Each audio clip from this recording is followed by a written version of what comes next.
Nous en plateau, Bruno Darou. Bonjour Bruno. Bonjour Julien. Un mot déjà des manifestations. Comment sont-elles possibles dans une société aussi verrouillée?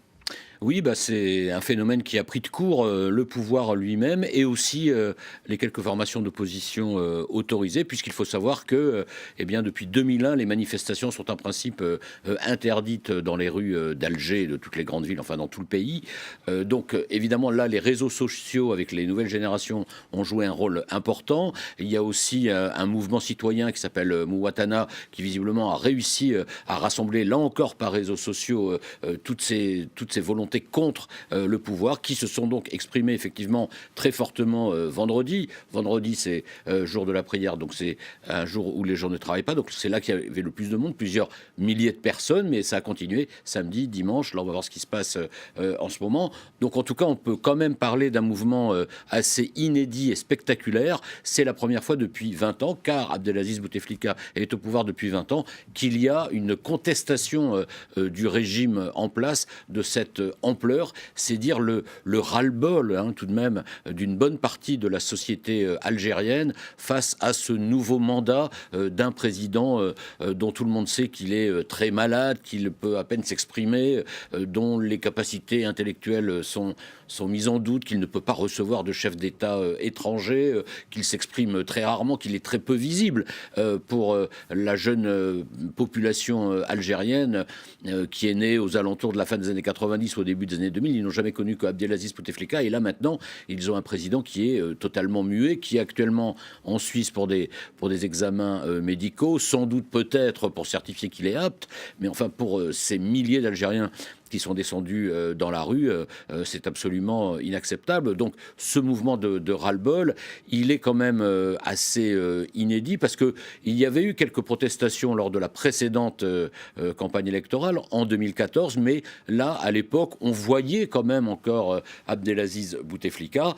Là, ils ont l'impression, si vous voulez, que le régime, le système militaro-politique FLN, dominé par plusieurs clans, enfin surtout dominé par les généraux algériens, a choisi, passez-moi l'expression, mais un fantôme, une momie pour représenter leur pays, et c'est vécu comme une forme d'humiliation.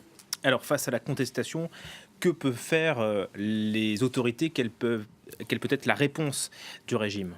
Alors, c'est tout le problème, Julien. C'est-à-dire qu'effectivement, comme je le disais, on est en Algérie dans le cas d'un système militaro-politique dominé par le parti historique, le FLN, mais surtout par les généraux qui, comme dans beaucoup de régimes autoritaires ou de dictatures, ont des intérêts politiques très forts et des intérêts économiques dans l'économie du pays très forts. Donc, ils ne veulent surtout pas, tous ces clans qui exercent le pouvoir, ils ne veulent surtout pas perdre le pouvoir et tous les avantages qui vont avec. Néanmoins, il va falloir dans les prochains jours que le pouvoir réponde à cela. Alors, pour éviter une forme d'embrasement, même si les manifestants disent que pour le moment ils veulent un changement en douceur.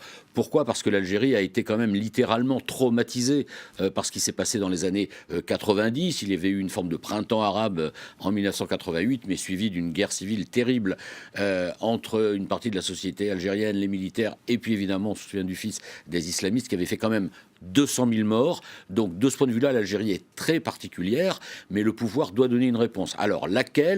Soit il s'arc-boute et dit que c'est Abdelaziz Bouteflika qui reste en place, auquel cas les manifestations vont continuer, soit il essaye en son sein de désigner une nouvelle personnalité, mais évidemment il faut faire vite pour que la contestation s'arrête, soit il cède à la répression, mais alors là on entre dans un cycle qui effectivement est totalement imprévisible. Merci beaucoup Bruno.